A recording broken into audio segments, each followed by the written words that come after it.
Listo, muy buenas noches con todos y cada uno de los presentes. Es un gusto una vez más estar en Periodismo en Llamas y poder compartir con ustedes, querida audiencia, de estos espacios dedicados a la opinión pública, a la educación política, para tratar de comprender qué es lo que ocurre en el acontecer nacional y a veces en el acontecer internacional.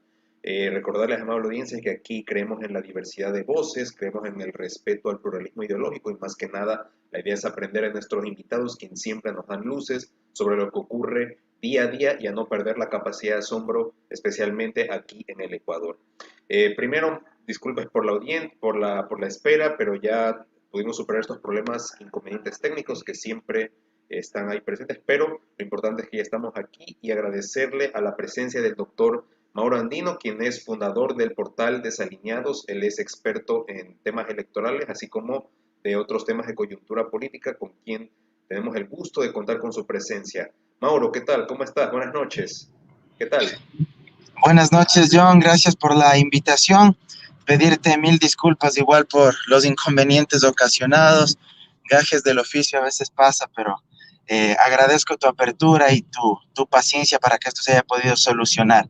Listo y predispuesto para responder a cada una de tus interrogantes y conversar esta noche a las órdenes. Así es, estimado Mauro, totalmente. Cuidado, ahí en la carretera, verás, veo que están ahí en movimiento. Bueno, yo no estoy conduciendo, así que no hay lío, no hay problema. Vale, perfecto. A ver, el tema que nos reúne esta noche, estimado Mauro, es un tema de coyuntura que sin duda alguna ha dado mucho de qué hablar. Pero primero quiero empezar por el tema del discurso de posesión del presidente Guillermo Lasso, que fue el día lunes 24 de mayo. Quiero preguntarte a ti, ¿qué impresión te dejó a ti? ¿Qué nos puedes comentar al respecto? ¿Cuál es tu análisis? ¿Cuáles son los puntos más importantes que destacaron en ese sentido? Te escuchamos. A ver, creo que hay que dividir el discurso en varios aspectos, hay que matizarlo. Creo que por un lado fue un discurso bastante emotivo, bastante sentido. Quedó en evidencia, digamos, ese vínculo familiar muy cercano que tiene el presidente Lasso con su esposa, sus hijos, el momento que hizo una remembranza también de sus padres. Me parece que fue, digamos, la parte emotiva en términos simbólicos, sentimentales del contenido del discurso del presidente Lasso. De otra parte, ya en materia, digamos, de los problemas o la descripción de los grandes eh, inconvenientes o de las grandes cuestiones nacionales que él debe abordar como presidente de la República, me pareció interesante el abordaje que le dio al tema de la igualdad de género. Me parece que eso de alguna manera le da consistencia al discurso que él utilizó en segunda campaña electoral, porque él en segunda campaña electoral se acercó, digamos, al movimiento feminista, a las organizaciones y a los colectivos de mujeres, y en este discurso de posesión vuelve a topar el tema de la igualdad de género y lo enmarca dentro de su discurso. Otra cuestión que abordó fue este tema de la desnutrición infantil, la lucha o la reducción de la pobreza. Me parece que fueron temas interesantes. Creo que en la descripción de los problemas la gran mayoría vamos a coincidir, es decir, la disputa, digamos, ideológica no está en el diagnóstico, porque en el diagnóstico todos coincidimos o mayoritariamente vamos a tener puntos de acuerdo, de cercanía. El inconveniente es una vez que tú ya tienes el diagnóstico, cómo abordar y cómo enfrentar los problemas. Es decir, lo que a mí me parece que sí faltó en el discurso es que él nos indique cómo va a solucionar esos inconvenientes. Es decir, se quedó mucho en el qué hacer o qué hay que abordar, que enfrentar, pero cómo hacerlo me parece que faltó. Y ahí Siempre el reitero, cómo. y ahí me parece que, digamos, es cuando aparecen las tensiones políticas, las contradicciones ideológicas. Probablemente fue estrategia también de parte de su equipo asesor, ¿no? No profundizar en esto porque siempre podía generar ruido en distintos grupos sociales, organizaciones políticas o agentes económicos. Entonces, no profundizó en el cómo enfrentar ese diagnóstico que él nos planteó. Y el otro elemento que me parece que faltó en el discurso fue también proporcionar más datos estadísticos, ¿no? Tú sabes que la data es muy importante para enfrentar o para tener un diagnóstico mucho más profundo. O sea, solo por mencionarte algo, en el país, según el INEC, no es que yo lo diga, si lo dice el INEC, datos oficiales, tenemos más de 8 millones de personas que viven diariamente con $1.50 y máximo $3 diarios. Es decir, viven en condiciones de pobreza extrema y de pobreza. Y me parece que el aporte de la data, de la estadística, siempre te da mayores elementos y te permite argumentar y sustentar de mejor manera lo que tú estás afirmando, lo que tú estás argumentando. Y eso me parece que sí faltó también, pero digamos, en términos generales fue un discurso interesante. Yo diría que fue un discurso enfocado bajo una lógica de un actor político de centro. Él es un banquero de derecha, pero me parece que la construcción, la narrativa del discurso intentó posicionarlo más bien como un actor político moderado, de centro. Tanto es así que se apropia de varias frases y cita al expresidente Jaime Roldós Aguilera, que era más bien considerado un presidente de corte de centro hacia la izquierda, más bien de un molde socialdemócrata. Y eso me pareció interesante en lo estratégico. Ahora, claro, y cierro solo con esto, esta parte de mi intervención. Una cosa es la retórica, una cosa es la línea discursiva que uno puede decir y otra cosa es ya gobernar y ejecutar políticas públicas o enviar iniciativas legislativas a la Asamblea Nacional. Entonces, digamos, una cosa es la narrativa, lo que yo puedo decir, y habrá que ver si es que eso es coherente ya en la práctica con lo que haga o intente ejecutar el presidente Lazo. Correcto, estimado Mauro. De hecho, creo que una de las frases más populares que siempre hemos escuchado desde siempre ha sido este tema de que una cosa es con guitarra y otra cosa es con violín, que creo que es lo que siempre se dice en el argot popular.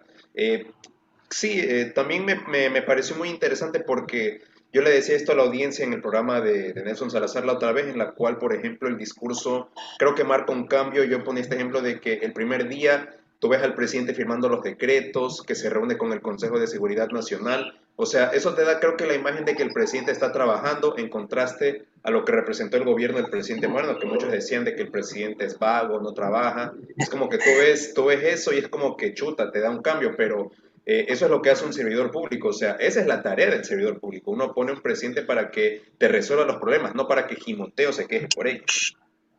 Bueno, lo que pasa es que también, digamos que la vara no es demasiado alta cuando te pones a comparar cualquier gobierno, no solo este que recién está empezando con el gobierno del expresidente Moreno, ¿no? O sea, realmente yo creo que ni siquiera existe una vara, ni siquiera existe una regla como para poder intentar medir lo que hizo Moreno, porque yo creo que en la práctica, pues, hizo poco o nada. Y yo me quedaría básicamente con esto último, o sea, yo creo que no hizo nada relevante.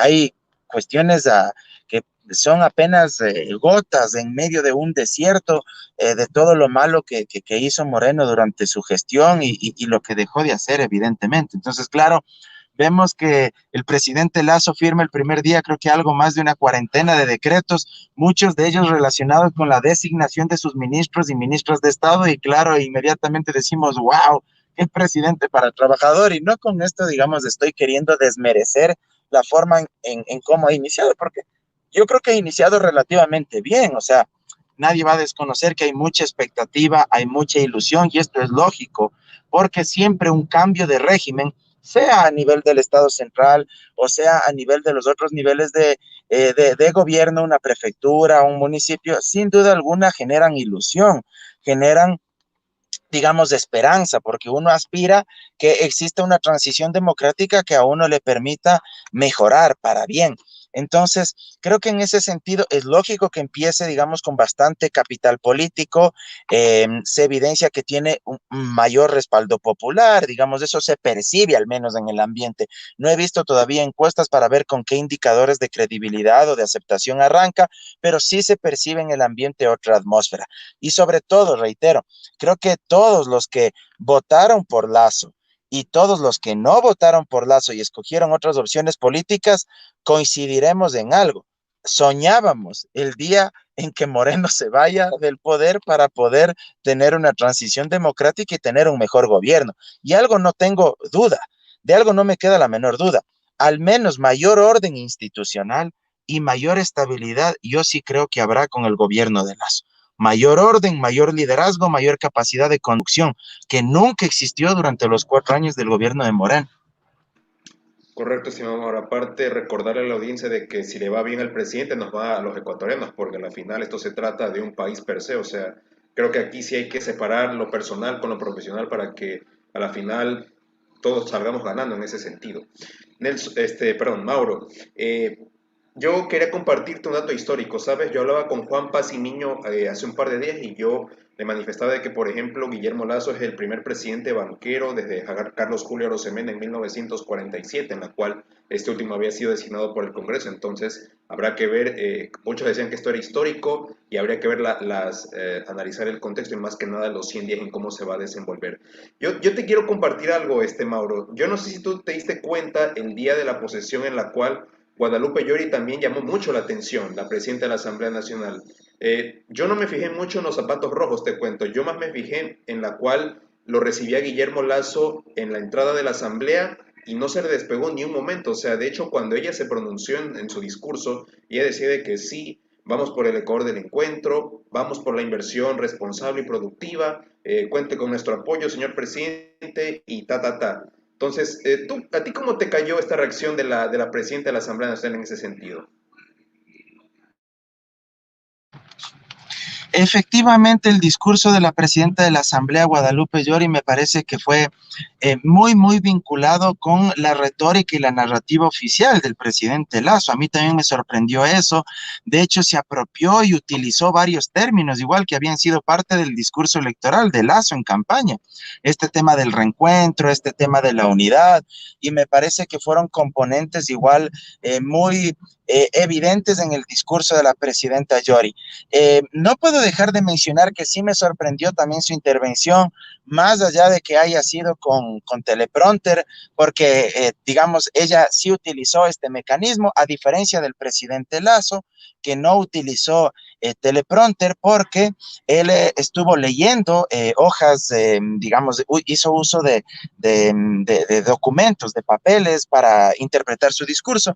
En cambio, la presidenta Llori, ella utilizó teleprompter. Y te decía, me sorprendió porque días previos le había visto intervenir en dos medios de comunicación nacionales y realmente creo que quedó debiendo. Digo quedó debiendo porque no se había mostrado muy consistente, muy solvente en sus intervenciones en esos dos medios de comunicación nacionales, pero creo también, en honor a la verdad, que el discurso el día de la posesión del presidente Lazo, creo que sí, digamos, rebasó las expectativas que creo el resto, o quienes ya le habíamos visto a ella intervenir en otros medios, digamos, nos había quedado debiendo mucho. Entonces, fue interesante eso, pero creo que más allá del discurso, lo que uno tendría que analizar es ya cómo se empiezan a configurar las fuerzas en la Asamblea.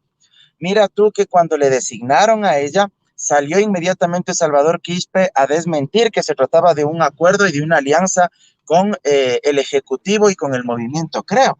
Con las Sin justas. embargo, con el pasar de los días, se evidencia que sí existe de alguna manera esta alianza y este engranaje político con la presidenta Yori. Tanto es así que Pachacutic termina por expulsar a la asambleísta de la provincia de Bolívar, Berta, no sé si me ayudas ahí con el apellido, se me va este momento, pero la asambleísta de Bolívar que es designada presidenta de la Comisión de Régimen Económico y Tributario. ¿Por qué la expulsan? Porque el acuerdo entre el bloque de Pachacuti y el bloque de Creo básicamente se sostenía sobre la designación de Diego Ordóñez, que es asambleísta de Creo, como presidente de esta comisión. Y en el primer intento, Ordóñez no tiene la voluntad de los legisladores de esa comisión, nuevamente realizan la sesión de esa comisión, algo que dicho sea de paso era ilegal, porque Ordóñez no podía suspender la sesión, porque así lo establece el artículo 23 de la Ley Orgánica de la Función Legislativa. Sin embargo, vuelven a convocar a la sesión, propician ahí la precandidatura o la candidatura en cambio de Guido Chiriboga, otro asambleísta de Creo, y tampoco obtiene los votos y vuelven a ratificarse en que sea esta asambleísta de Pachacuti y de la provincia de Bolívar quien dirige y quien presida esta comisión. Y después de unas horas Pachacuti termina por expulsar a esta legisladora de su bloque. Entonces, mira estas contradicciones internas en Pachacuti en términos de vocería y también pone de manifiesto o desnuda este acuerdo político que evidentemente existe entre Guadalupe Llori y el presidente de la República, Guillermo Lazo. Correcto, estimado Mauro. Ya mismo quiero avanzar con las primeras decisiones que ha tomado el presidente de la República. Tú has tocado un tema interesante que me gustaría abordarlo para terminar este primer segmento, que es el tema de la relación entre el Ejecutivo y la Asamblea Nacional. Históricamente hemos tenido la famosa pugna de poderes entre la función ejecutiva y el legislativo, en la cual a veces el legislativo como que entorpece o impide la tramitación de los proyectos de ley del presidente, ya sea por cuestiones políticas, por broncas, por cálculo electoral, timing político, etcétera, etcétera, etcétera. ¿De qué manera está sujeta la gobernabilidad en estos momentos? Te digo esto porque, a ver, si bien es cierto, parte de las propuestas del presidente Lazo es, por ejemplo, eliminar el impuesto a la salida de divisas, firmar un acuerdo de libre comercio con varios países, ingresar a la Alianza del Pacífico, duplicar la producción petrolera. Entonces, son propuestas que van a tener que pasar inevitablemente por la Asamblea Nacional, por el CAL, particularmente el Consejo de Administración Legislativa, y por esta Comisión del Régimen Económico, particularmente, donde hay una mayoría de Pachacuti, Izquierda Democrática, entre otros bloques, que de alguna manera no comparten esta visión económica del presidente. Entonces, ¿cómo tú ves ese aspecto? De hecho, ya Lourdes Iván decía en Políticamente Correcto de que el presidente Lazo se ponga en serio y que no es broma que saldrían a las calles en menos de un año. Entonces, ¿cómo entender estas actuaciones de los actores políticos, particularmente la Asamblea? Efectivamente, la relación ejecutivo-legislativo nunca ha sido una relación, digamos, fluida, una relación que esté exenta de los conflictos o de los enfrentamientos políticos. Si uno revisa igual a nivel histórico, desde el retorno a la democracia, años 78, 79, cuando gana Jaime Roldós, se queda después sin apoyo en el Congreso porque se da esta ruptura con don Assad Bucarán y le quitan el respaldo de los asambleístas de Concentración de Fuerzas Populares. Después, en el 84, el mismo caso de Febres Cordero, que no tuvo mayoría en el Congreso, tanto es así que rodeó la ex Corte Suprema de Justicia, Con llamada tanques, Corte Nacional, con tanquetas, con trucutrus, porque se oponía a la reestructuración de la función judicial. en manos de la Año izquierda 88. democrática. Exactamente, año 88 el doctor Borja, en el intermedio de su periodo, en el año 90, cuando se realizaban todavía elecciones para diputados provinciales y que duraban 2 años, los nacionales duraban 4 años, el doctor Borja se queda igual sin mayoría en el Congreso porque además rompe el acuerdo político que tenía con la democracia popular o democracia cristiana de Osvaldo Hurtado. De Y hecho, es después el en el único año presidente que tuvo mayoría en el periodo de la partidocracia en ese sentido. Él sí llegó con mayoría en el inicio y era una mayoría bastante holgada, al menos los 2 primeros años, pero después rompe y, digamos se queda huérfano igual de respaldo en el Congreso.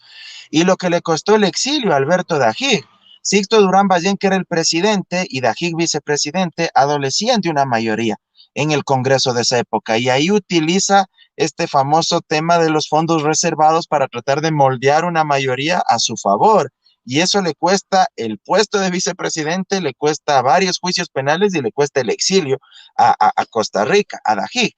Y así podríamos analizar varios casos. Gutiérrez por moldear una mayoría a su favor y el tema de la Pichicorte igual le terminó costando el puesto como presidente de la República. Es decir, hemos tenido periodos convulsos. Al mismo Moreno, el tema del reparto de los hospitales y asambleístas con carnes de discapacidad y una serie de cuestiones más. ¿Será compleja la relación con el legislativo? Ya observamos que esta mayoría que inicialmente se consumó entre Pachacuti, Izquierda Democrática, creo, e independientes, es una mayoría que pende sobre un hilo. Una mayoría, como dirían en mi barrio, pegado con saliva, pegados con babas, porque es una mayoría de 70, 71 voluntades. Y ahora, retomo lo que te dije hace un momento, la comisión probablemente una de las dos comisiones más importantes de la legislatura, la de régimen económico y tributario, la otra más importante es la de justicia y estructura del Estado. La de régimen económico y tributario presidida por un asambleísta que ya no forma parte de Pachacuti y que termina recibiendo el respaldo de los socialcristianos y de UNES para presidir.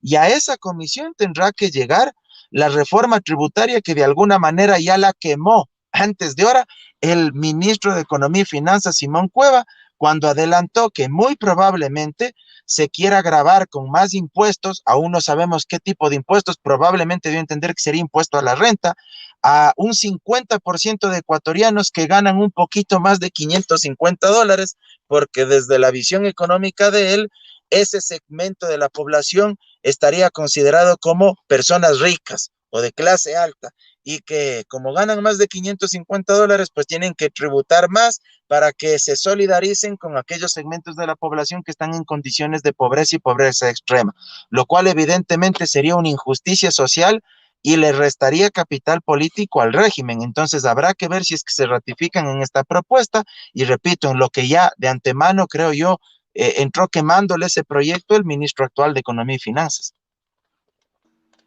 Correcto, estimado Mauro. Ahora quiero entrar al tema de las primeras decisiones del presidente Guillermo Lasso. Ha llamado mucho la atención, por ejemplo, este famoso Código de Ética Pública que fue un decreto, si mal no recuerdo, el número 4, en la cual ponía consideración de que, por ejemplo, parientes del cuarto grado de consanguinidad no pueden ocupar cargos públicos en el sentido de que sanciona el nepotismo. También está el tema de que los funcionarios públicos tienen que usar, por ejemplo, una placa en sus vehículos institucionales para que se los reconozca, que no acepten regalos superiores a $200 y así un sinfín de normativas, etcétera. Yo leí algunos comentarios en la cual, por ejemplo, decían de que esto ya estaba, por ejemplo, en la ley orgánica del servicio público. No sé si tú ahí me corregirás un poco, pero ¿qué tal te pareció este código de ética pública como un primer punto? Y como segundo punto, ¿cómo tú viste el tema de, por ejemplo, haber eliminado a 1.7 millones de personas de la central de riesgo? ¿Esto es una condonación de las deudas o es un borrón de los nombres de esa gente que está en mora en esa institución? ¿Puedes respondernos un poquito al respecto de estos dos aspectos, Mauro, por favor? Empiezo por el último, probablemente el más sencillo y en el que evidentemente estoy de acuerdo. Creo que sacarles a más de 1.700.000 personas de la central de riesgos es una decisión positiva. Él lo había planteado igual durante su campaña. Yo aplaudo que haya tomado esta decisión y que esté cumpliendo su palabra, lo que ofertó en campaña. Esto no extingue la deuda y esto hay que tener de forma muy precisa. No es que ya no vas a tener que pagar a los acreedores por deudas que además no sobrepasaban los $1.000 o que son inferiores a esta cantidad, menos de $1.000. Pero sin duda es importante porque si es que tú estás en la central de riesgos, evidentemente no puedes ser sujeto de un nuevo crédito con otra institución del sistema financiero, una cooperativa de ahorro y crédito o un banco del sector privado, porque de alguna manera estabas marcado, estabas estigmatizado, porque decían, no, usted ha sido mal pagador, usted está en mora, usted está en la central de riesgos, no le puedo dar otro crédito. Entonces, me parece importante que se limpie ese historial crediticio para que ese 1.700.000 ecuatorianos, esos 1.700.000 ecuatorianos puedan acceder a nuevas líneas de crédito para sus medianos y pequeños emprendimientos y para que puedan justamente recuperar sus actividades productivas y sus actividades económicas. Pero reitero, no se extingue la deuda.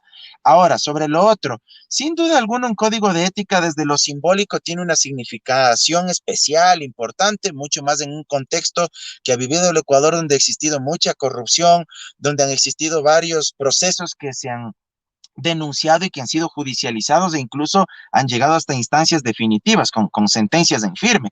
Peor, reitero, con este gobierno como el de Moreno que hizo tan malas cosas y con tantos escándalos igual de corrupción que siguieron apareciendo. Entonces es importante desde lo simbólico. Ahora, la gran mayoría de gente, claro, aplaude esto como si fuera algo novedoso y algo que no existía. Y ahí también hay que ser muy sinceros.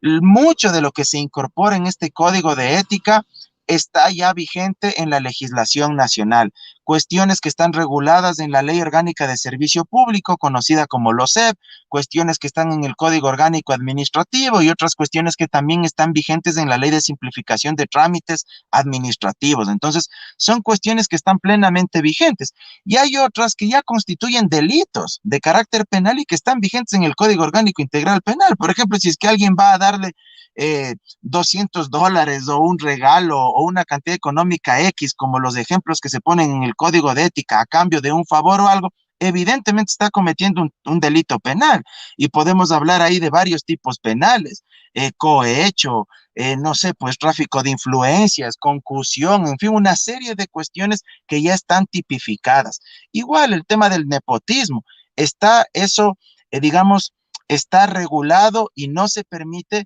porque la Ley Orgánica de Servicio Público así lo prohíbe. Por ejemplo, si tú eres ministro de Estado, evidentemente tú eres la autoridad nominadora. Tú no puedes designarle como subsecretario, como asesor o como director de área a un familiar tuyo, a un hermano tuyo, a un primo tuyo, a un hijo, a tu esposa, evidentemente no puedes hacerlo, ¿sí?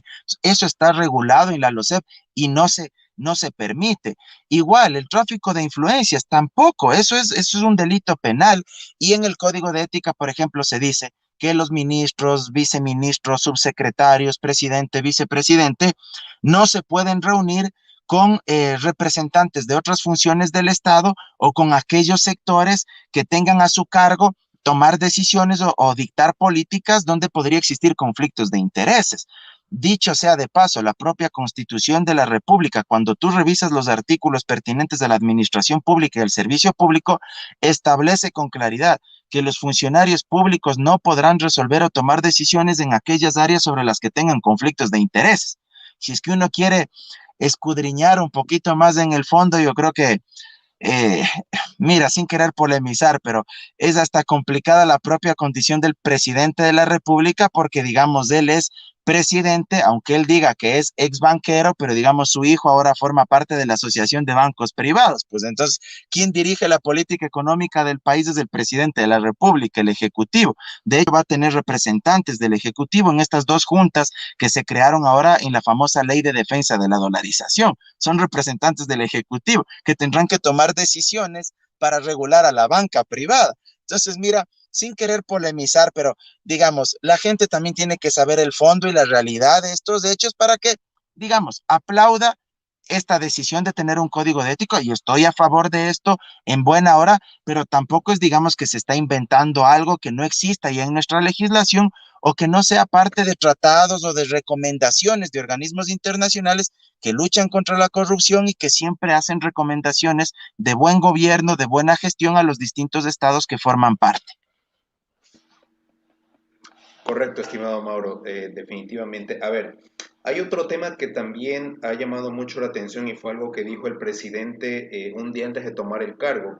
Se hablaba mucho de este programa que forma parte de su propuesta y de sus declaraciones en la que él decía, por ejemplo, vamos a concesionar el Banco del Pacífico, vamos a concesionar CNT, el tema de los campos petroleros, etcétera, etcétera. Te quisiera preguntar, estimado Mauro, ¿cuál es la diferencia entre concesionar y privatizar? A mí me queda claro el concepto, pero a veces para la audiencia puede ser un poco confuso, puede ser lo mismo, etcétera, etcétera. Entonces, ¿cuál es la diferencia entre estos dos conceptos? Perfecto, me parece algo muy pertinente. A ver, privatizar evidentemente es trasladarle el dominio, la posesión, la propiedad de algo que era público a un particular y evidentemente perder el control o el dominio absoluto sobre ese bien. En el caso del Banco del Pacífico, es evidente que quieren privatizarlo, quieren vender el Banco del Pacífico. ¿Para qué? Para que pase a manos de un particular, de una compañía, en fin, no sé, de un grupo de personas, de accionistas, y que evidentemente el Estado reciba una cantidad de dinero a cambio, pero el Estado nunca más pueda, digamos, volver a tomar decisiones o recuperar la conducción, la administración de ese bien que en este caso es el Banco del Pacífico. En cambio, una concesión, lo que sucede con las carreteras, no te estoy vendiendo ese bien que es público, que nos pertenece a todos los ecuatorianos, sino que te estoy diciendo a ti como constructora, se me ocurre algo panavial, yo le concesiono a usted por el lapso de 15 años para que usted haga el mantenimiento de esas carreteras, para que usted haga las inversiones que permitan sostener, mantener de buena manera esa carretera y que usted cobre por el buen uso y por la administración de ese tramo, de esa carretera que yo le he concesionado. Pero una vez que termine ese plazo de 15 años, la administración de esa carretera vuelva a manos del Estado central. Pero si el Estado central en ese momento decide que es necesario renovar ese contrato de concesión con usted, con su empresa, lo puedo volver a hacer. Si es que se han cumplido las cláusulas establecidas en ese contrato y si es que como Estado yo observo que usted ha cumplido y que ha garantizado que ha dado un buen servicio a los ciudadanos. Entonces, esa es la gran diferencia. Yo per se, en lo personal, no estoy en contra de las concesiones. Creo que hay cuestiones que se pueden concesionar y que la empresa privada lo puede hacer de buena manera. El vivo ejemplo es lo que te acabo de decir, Pana Vial, en la Sierra Centro, por ejemplo, donde, digamos, yo estoy viajando continuamente por mi amada Riobamba, por la provincia de Chimborazo. Está en buen estado esa carretera, se cobra un peaje, digamos que es de alguna manera accesible o que justifica que el usuario pagando tenga una buena carretera, que exista señalética, que esté en buen estado, que se haga una inversión permanente, que sea una carretera que tenga una estructura de, digamos, de calidad, eficiente, ¿verdad? Que incluso evite más accidentes de tránsito, que me permita una movilidad adecuada, flujos de vehículos adecuados y sobre todo para el tema del transporte comercial, la transportación de productos, en fin. Pero sí estoy en contra de la privatización per se solo como dogma político, como dogma de fe. O sea, porque yo no creo en el Estado, debo deshacerme y vender bienes o activos que sí son productivos, que me generan ingresos. Pregunto yo, ¿el Banco del Pacífico le genera pasivos de egresos al Estado central? No le genera pasivos. El Banco del Pacífico permite generar condiciones y una atmósfera de mayor competitividad en el mercado de la banca privada, porque el Banco del Pacífico, al ofertar mayores líneas de crédito, al ofertar créditos con tasas de interés preferenciales o más bajas que sus competidores, les obliga a ellos a ponerse en esta onda, pues, a también ellos bajar las tasas de interés, Banco de Guayaquil, Banco Pichincha o cualquier otro tipo de banca privada. ¿Por qué? Porque evidentemente si está en manos del Estado, el Estado no quiere perder, no quiere que le genere pasivos, pero tampoco quiere apropiarse o extraer rentas de los cuentaahorristas o de los ciudadanos que quieren o que piden una línea de crédito del Banco del Pacífico. ¿Sí me explico? Porque el Estado no le ve como negocio para maximizar su riqueza y perjudicar de ese cuentaahorrista, ese depositante o a la persona que pide un crédito hipotecario para poder comprarse una casita o un departamento o una oficina también, si es que fuera el caso, ¿me explico? Entonces, es importante entender que hay casos en los que sí se puede concesionar, hay casos también en los que se puede privatizar y vender ese activo porque no te representa. Y pongo un ejemplo, Tame. Si Tame me está generando pasivos y gastos, indudablemente como Estado no me conviene administrar eso. Vendo Tame o deshacerme, por ejemplo, de los canales incautados porque me estoy yendo en contra. ¿Sí me explico? ¿Quién tiene que deshacerse de un negocio que le está perjudicando? Evidentemente el que administra ese negocio. Pero si ese negocio, si esa empresa sí me genera réditos, como es el Banco del Pacífico, y además me permite regular de alguna manera la competencia con la banca privada para que el beneficiario sea el usuario, sea el ciudadano, ¿por qué he de vender el Banco del Pacífico? ¿Por qué he de vender CNT? Que aproximadamente, si la memoria no me falla, le genera utilidades por alrededor de 200 millones de dólares anuales al Estado central. O sea, venderlo por puro dogma o incluso, yo no quisiera pensar de mala manera, ni siquiera solo por puro dogma o por pura fe en el libre mercado y en el neoliberalismo de forma absoluta, o tal vez, reitero, pensando un poquito más de mala manera, porque le interesa ese negocio o algún grupo económico ya tiene la plata para comprar CNT o el Banco del Pacífico y detrás de eso existe algún tipo de interés particular o corporativo por capturar ese activo y perjudicarle al Estado ecuatoriano. Correcto, estimado Mauro. Entonces, para que quede claro, la concesión es buena dependiendo de para qué fin y más que nada en qué casos amerita o qué circunstancias. Y en Correcto. circunstancias donde el Estado de pronto no puede cumplir un rol eficiente, efectivo, por decirte algo en el tema de las carreteras, del mantenimiento de las carreteras, me parece que es interesante, es importante que ahí, digamos, el sector privado pueda hacerse cargo de estos aspectos. Yo, por ejemplo, no estoy, digamos, de acuerdo en que también el rol del Estado se ha suplantado en todas las áreas por parte del sector privado, pues, o sea, igual ya se ha hablado, ¿no? De no concesionar, sino incluso se habla hasta de privatizar, ni siquiera de concesionar, de privatizar empresas públicas que están a cargo de la explotación de recursos naturales, de los sectores estratégicos, como petróleo, por ejemplo. O sea, si es que hay que fortalecer, qué sé yo, Petroamazonas, Petroecuador, hay que hacerlo, pero bajo la lógica de que lo público no sirve, que lo público es lo peor, empezar a privatizarlo todo, ojo, no concesionarlo, sino a privatizarlo todo, es decir, a venderlo todo. Hágale cuenta a quien nos está mirando y escuchando este momento, que la lógica es que si usted tiene un carrito, si usted tiene un terreno, si usted tiene un departamento, usted empiece a deshacerse de todo. bajo la lógica de que usted no puede administrar y empieza a vender, a vender, a vender todos los activos y se queda solo con el efectivo que de pronto le entregaron producto de esa venta. Y me parece que eso tampoco es adecuado, porque usted se está desprendiendo de su patrimonio, pues, de sus activos. Y lo más grave que puede suceder, que cuando a usted le ven en situación de necesidad económica, y como saben que usted está vendiendo todo, el que le quiere comprar probablemente se aprovecha, pues, y dice, ah, como este man anda necesitado de plata, de efectivo, y como anda vendiendo todo lo que tiene, todos sus activos, le ofrezco la mitad del valor real de ese bien que le está vendiendo. ¿Me explico? Entonces también me parece que hay que ser muy cuidadosos en este tema, o sea, no dar un mensaje de que quiero venderlo todo, de que quiero privatizarlo todo. Las concesiones me parece bien en determinados aspectos, incluso en explotación también de recursos naturales, concesionar ciertos pozos petroleros, en fin, que pueden explotar más barriles si es que es beneficioso para el Estado ecuatoriano, bienvenido sea. Pero de eso, a querer privatizarlo y venderlo todo, perdóname, hay una distancia enorme y en eso creo que los ciudadanos debemos de exigir claridad, transparencia y evitar que estas lógicas absolutamente neoliberales se pretendan materializar en nuestro país porque es la chatarrización de lo público, es el desmantelamiento absoluto del Estado.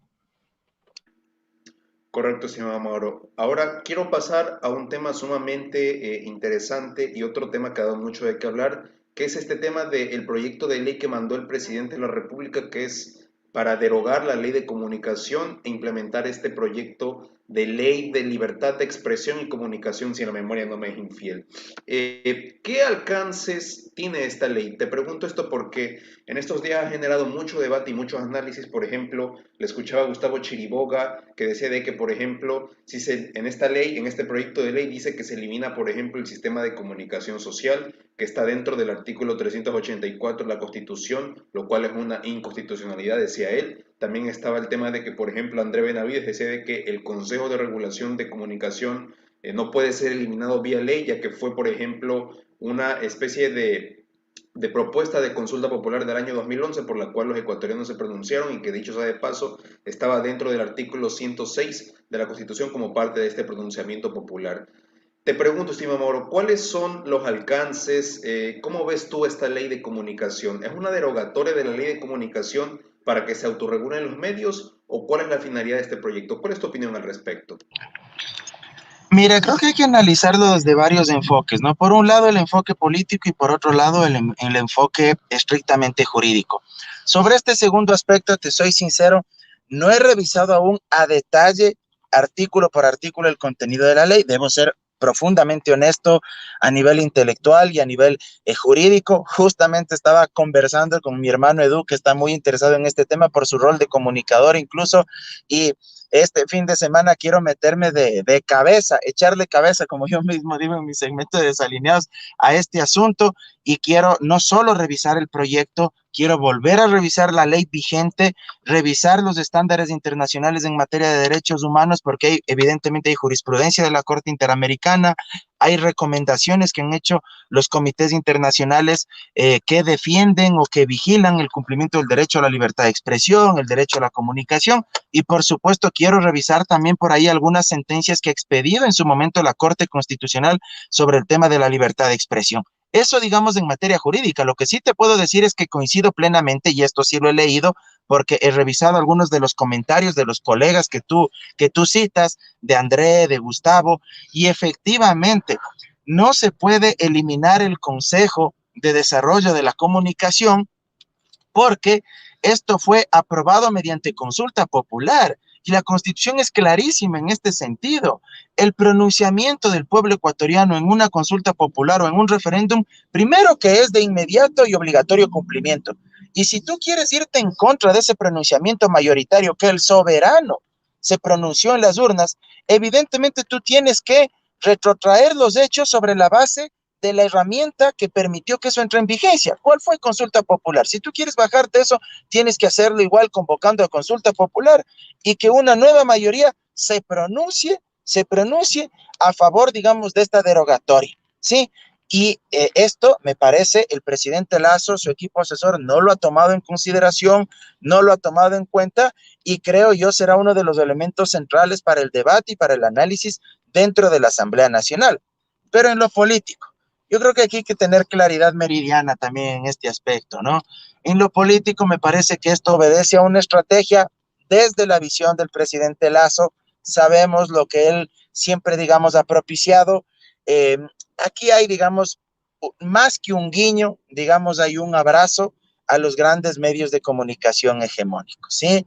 De hecho, varios de ellos ya lo han dicho. La señora Inostroza, por ejemplo, yo leí en Twitter, ella aplaudía y señalaba que la autorregulación debe ser el mejor mecanismo para ejercer el derecho a la libertad de expresión y sobre todo para el trabajo de los medios de comunicación. Y claro, este tema de la autorregulación, lo digo abiertamente, es bastante, por decirlo suave, polémico, ¿no? Pero es utilizado de forma maniquea, de forma perversa, por varios actores que pertenecen a los medios de comunicación hegemónicos. Este tema de que ellos mismos, a través de los códigos deontológicos o los códigos de ética que tienen las empresas de comunicación, se autorregulan de cuáles son los límites, cuáles son los techos máximos para ejercer adecuadamente la actividad periodística, el derecho a la comunicación, el derecho a la libertad de expresión, el derecho a la información. Y De mira, hecho, eso está en la ley en Luisi, el artículo 5. y mira, lo primero que uno debería preguntarse ahí es, ¿por qué en un Estado constitucional de derechos y en un Estado democrático debe existir un gremio o un sector de la población específico que no tenga que ser regulado por nada ni por nadie? ¿Por qué? ¿Qué acaso no todos somos ciudadanos y ciudadanas que debemos respetar la Constitución, las leyes de la República y los tratados e instrumentos internacionales de derechos humanos? O sea, yo me acuerdo que cuando recién apareció el Estado liberal y uno de los precursores o de los hechos históricos fue la Revolución Francesa, ahí había pues ciertos segmentos que solo ellos podían elegir y ser elegidos sobre la base de tener propiedades, en fin, o porque tenían ciertas capacidades intelectuales, pero eso fue evolucionando pues con el tiempo. O sea, después el Estado liberal evolucionó sobre la base de una democracia representativa, una democracia liberal, el Estado de bienestar y ahora pues lo que tanto se habla, el Estado constitucional de derechos y justicia, que todos somos o todos tenemos igualdad formal ante la ley, ante la Constitución. ¿Por qué ha de existir en un país un segmento que nadie le regule? Que no existen ciertos límites. Los derechos no son absolutos, John. Los derechos tienen pisos mínimos, pero también tienen techos máximos. Ni siquiera el derecho a la vida es un derecho absoluto. Y no lo digo yo, lo ha dicho la Corte Interamericana de Derechos Humanos en reiterados fallos. Por eso es que ahora incluso la Corte Constitucional, ¿sí?, derogó, eliminó, no derogó, expulsó del ordenamiento jurídico el tema de que sea punible el aborto en los casos de violación cuando la mujer haya sido, digamos, víctima de este execrable delito, ¿sí? ¿Por qué? Porque ni siquiera el derecho a la vida es un derecho absoluto, ¿sí? Todos los derechos tienen ciertos techos máximos. Yo sí aspiro que la deliberación en la asamblea establezca que es necesario realizar ciertas correcciones a la ley de comunicación vigente, porque yo tampoco quiero decir que esta ley sea perfecta, ni la de antes, porque esta ya fue o ya fue objeto de varios cambios. La de antes también tuvo errores y también cometieron barbaridades quienes aplicaron esa ley, y lo digo abiertamente. Por ejemplo, quienes estuvieron al frente en su momento de la Superintendencia de Comunicación cometieron una serie de arbitrariedades y de barbaridades, y lo digo también abiertamente. Y esos excesos y esas barbaridades que se cometieron en la Superintendencia de Comunicación le deslegitimaron a la ley y fueron el argumento ideal que muchos medios hegemónicos estaban esperando para decir toda la ley es una basura, toda la ley es una mordaza, no sirve para nada. ¿Sí me explico? También hay que reconocer con sentido de autocrítica las barbaridades que se cometieron antes, porque sí existieron usos abusivos en contra, digamos, del derecho a la libertad de expresión y del derecho a la comunicación, pero de eso a querer ahora venir y aparecer con este discursito de la autorregulación y de que el ciudadano es el que puede decidir qué canal ve, qué radio escucha, qué periódico lee, perdóneme, eso es una falacia. Habrá pues 100 canales de televisión a nivel nacional en nuestro país como para que los 17 millones de ecuatorianos tengamos un menú amplísimo y podamos escoger libremente qué canal vemos, desde el canal 1 hasta el canal 100. No hay pues 100 canales a nivel nacional.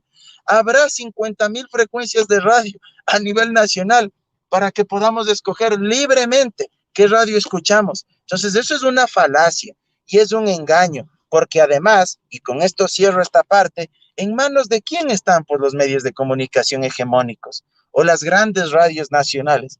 Están en manos de un puñado de ciudadanos de clase media y de los estratos populares, o pertenecen finalmente también a grandes grupos económicos, a grandes corporaciones o a señores que ciertamente tienen influencia económica o política en determinados estratos sociales de nuestro país. Entonces, eso de que el ciudadano es libre para escoger qué ver o qué escuchar es una falacia y reitero, ojalá se delibere en la asamblea, pero te anticipo que en lo personal tengo serias dudas que existan sobre este proyecto de ley, si tengo serias dudas que existan más de 70 votos como para oponerse a este proyecto de ley, porque la correlación de fuerzas de este rato a nivel país hace que tenga yo mis dudas de que existan legisladores que quieran enfrentarse al poder mediático nacional. Porque no aprobar este proyecto de ley también es abrirte un frente, pues, es ponerte de adversario prácticamente o enemistarte con los medios de comunicación hegemónicos. Es decirles, no estoy a favor de su lógica discursiva. ¿Y eso en qué puede devenir? Fácilmente, en que no te vuelvan a invitar más nomás, pues, en que no te vuelvan a dar un espacio para que tú puedas dar tu criterio, tu opinión. Entonces es complejo el tema, mi estimado John. Totalmente, Mauro, es complicado el tema. De hecho, aquí sí quisiera hacer un pequeño comentario. Lastimosamente a veces se confunde libertad de expresión con libertinaje, en la cual en vez de emitir una opinión a veces se terminan insultando entre la misma población. O sea, creo que en nuestra cultura política per se, lastimosamente no se respeta la opinión ajena en un debate. Por ejemplo, aquí se reduce el tema al insulto y lastimosamente esto en redes sociales incluso, en donde no hay un control en ese sentido y lastimosamente se termina perdiendo la naturaleza del debate, en la cual la idea es intercambiar ideas, no balas, que es lo que yo siempre manifiesto en estos espacios, aprender el uno del otro, que haya un criterio a la cual sea respetable. Nadie es dueño de la verdad absoluta, pero creo que sí es necesario que se respete en ese sentido. Se Estimado está Mauro. derogando, John, se está derogando el delito de calumnia del Código Orgánico Integral Penal, Ah, sí, que no sí, es sí, sí. otra cosa, que no es otra cosa y la ciudadanía debe saber. ¿Qué es el delito de calumnia según el Código Orgánico Integral Penal? La falsa imputación de un delito. Que a ti te digan que eres un terrorista, que eres un delincuente, que eres un asesino, en fin, se está derogando eso del Código Orgánico Integral Penal, en aras, reitero, de disque fortalecer la libertad de expresión. ¿Cuántos casos no han existido? Y ahí no quiero generalizar tampoco, no digo que todos los periodistas cometan esto, no, no, pero sí han existido casos de algunos comunicadores o de algunos editorialistas que en el uso legítimo de su derecho a la libertad de expresión también les han endosado el cometimiento de ciertos delitos falsamente a determinados ciudadanos. Y yo te pregunto, ¿es justo que no exista ninguna protección jurídica legal a favor del derecho al honor de los ciudadanos? Que el día de mañana a ti te puedan endosar que eres un delincuente y que no puedas ejercer tu derecho. O sea, yo creo que todo extremo es negativo. Reitero, existieron Exacto. excesos antes en contra de la libertad de expresión. Existieron excesos en contra de los medios de comunicación. Cierto es, el presidente Correa cometió varios excesos, y lo digo abiertamente, cometió varios excesos. La superintendencia de la comunicación cometió barbaridades, En manos de barbaridades. Carlos Ochoa. Exactamente, cometieron barbaridades y lo digo con absoluta sinceridad, pero una cosa es irse del un extremo al otro. O sea, entretener una ley que también tiene aspectos positivos y no tener prácticamente nada, porque lo que quieren es deshuesarle, ya dejarle en la nada a la ley de comunicación. O sea, los extremos no, de ninguna manera. O sea, creo que hay que repensar, digamos, estas lógicas del blanco o el negro. Hay que matizar las cosas. La vida tiene grises, o sea, por favor. O sea, la vida tiene grises. Y el problema de este país es que si es que antes hubo excesos, entonces ahora yo me salto a la vereda de enfrente y me voy al otro extremo. Y no se trata de eso tampoco.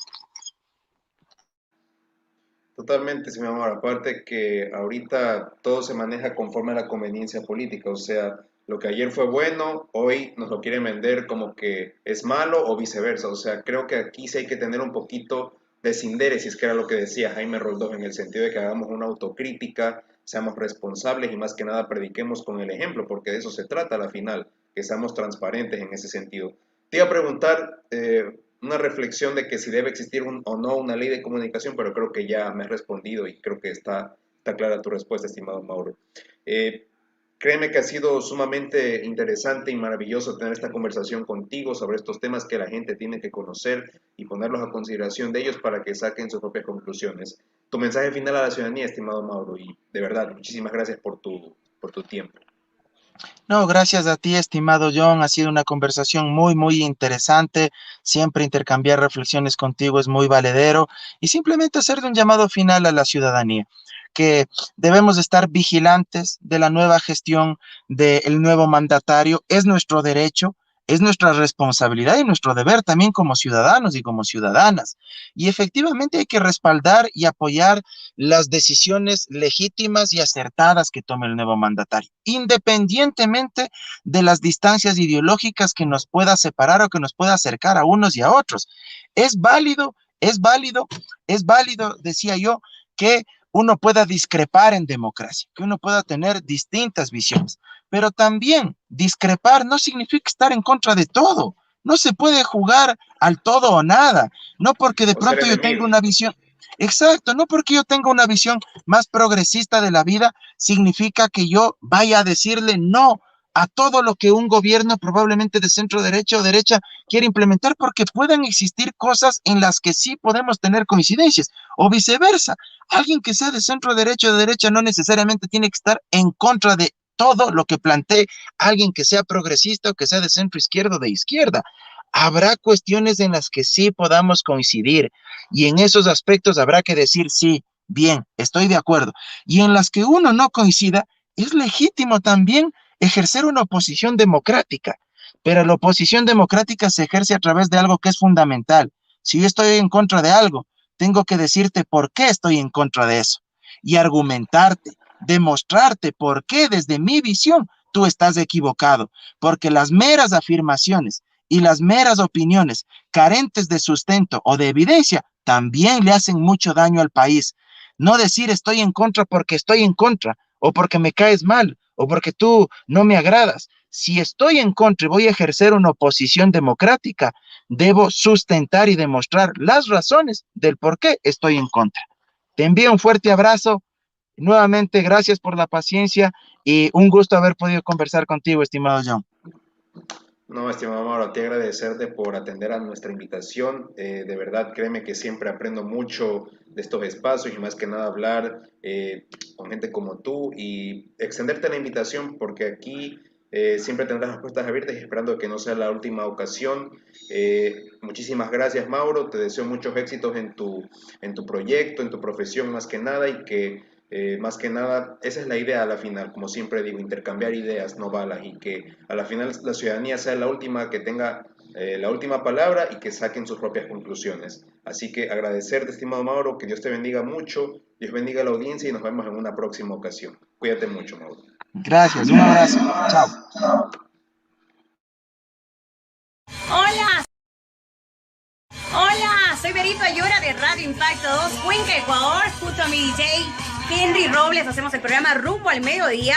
Me encanta escuchar esta música, me encanta saber que hay grandes talentos como Cristales de Jade. Les mando un abrazo gigantesco, chicos. Sigan creciendo en el ámbito profesional, les va muy bien. Todo el mundo a escuchar las canciones de Cristales de Jade, ¿eh? Búsquenlas en redes sociales a escucharlos.